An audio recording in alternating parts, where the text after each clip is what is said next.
those who are pro-TTIP in order to ask some questions, because there's a Putney debate we're supposed to give both sides to it.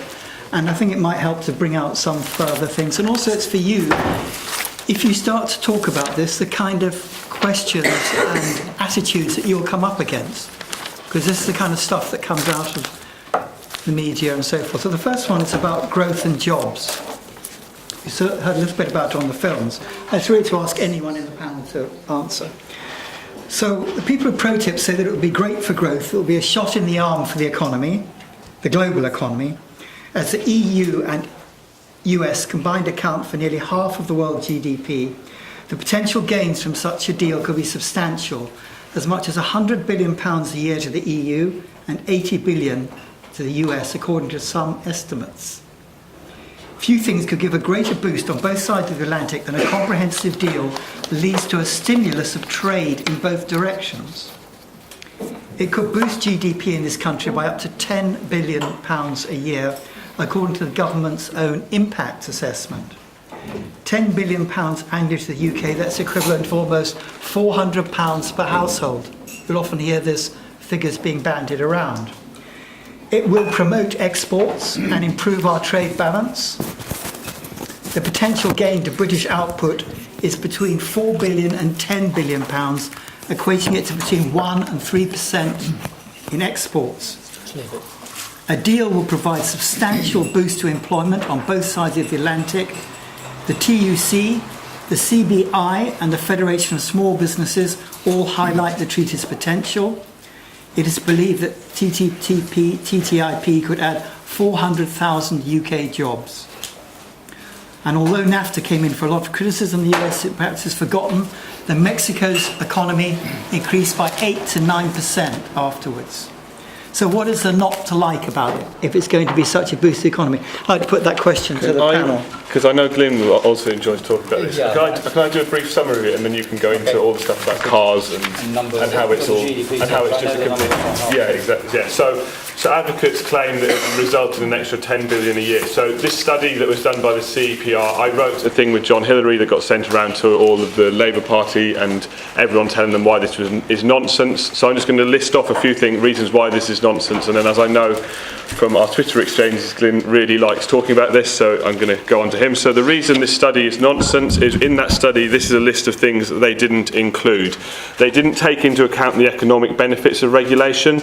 They didn't take into fact that the reason the Eurozone is in such a crisis is in low aggregate demand and has nothing to do with supply. They didn't take into account austerity. They didn't take into account we're now actually experiencing deflation, where people aren't spending money because they're saving it because they think there's going to be another crisis. That they did not take into account that there's high unemployment. They did not take into account the costs of paying the benefits of and retraining those who lose their jobs, which will be a significant amount of their own study, between 1 million and 2 million. And they did not take into account that newly competitive sectors may not expand as quickly as those that lose out. So there'll be a huge so, okay, you've got competition, it's increased that sector over there. All the ones that have lost out, it could take...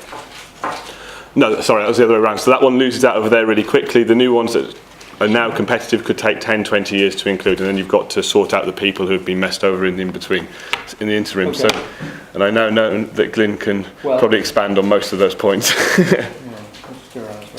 The interesting thing is, I'm not going to make those criticisms. All those criticisms are valid, okay, and they ignore them completely. What I'm going to do is just take the numbers in the Commission's own research. Right, so that number that we've heard before is 100 billion pounds for the EU. I prefer to think of it in euros because that's what they quote in the research. So the figure is 119 billion euros. Sounds really good. Okay, here's what's wrong with that figure. That figure is the best case scenario. The worst case scenario, not worst case, but the less optimistic prediction is 23 billion, which is rather different from 119 billion.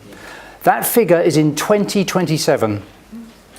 That figure is a cumulative growth.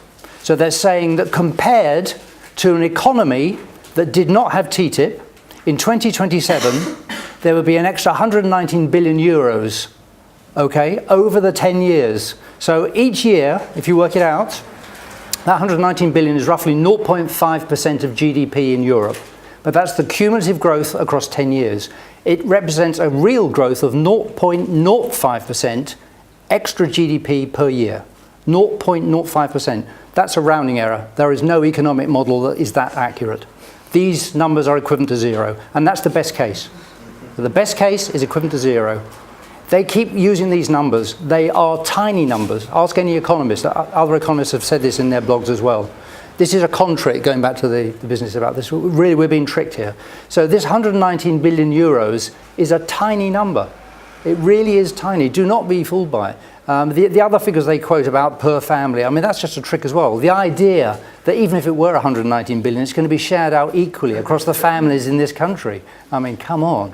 But the main thing is, remember, there is no economic benefit in the best case scenario according to the Commission's own figures. Okay, I'm going to move.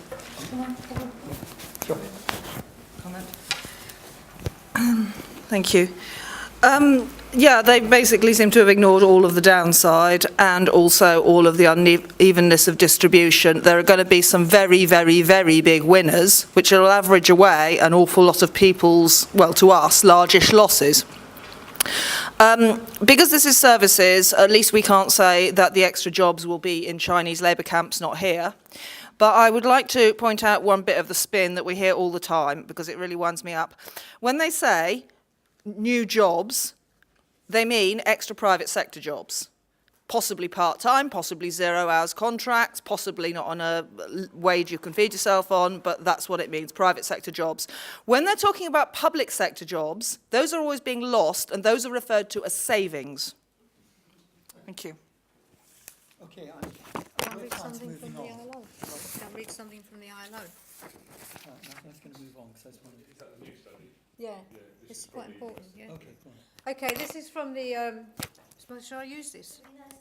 Okay, this is from the part of the United Nations that deals with labour is called the International Labour Organization. And a very recent study just came out from them about last week. So they contrast their methodology with the methodology used in that study that the Commission uses. And the results of this one are TTIP lead to net losses in terms of GDP, a loss of labour income, that's wages, job losses, reduction of the labour share, transfer of income from labour to capital, a loss of government revenue, higher financial instability. So nothing good to say about it at all. So that's from a study that was not commissioned by the Commission, the Trade Commission.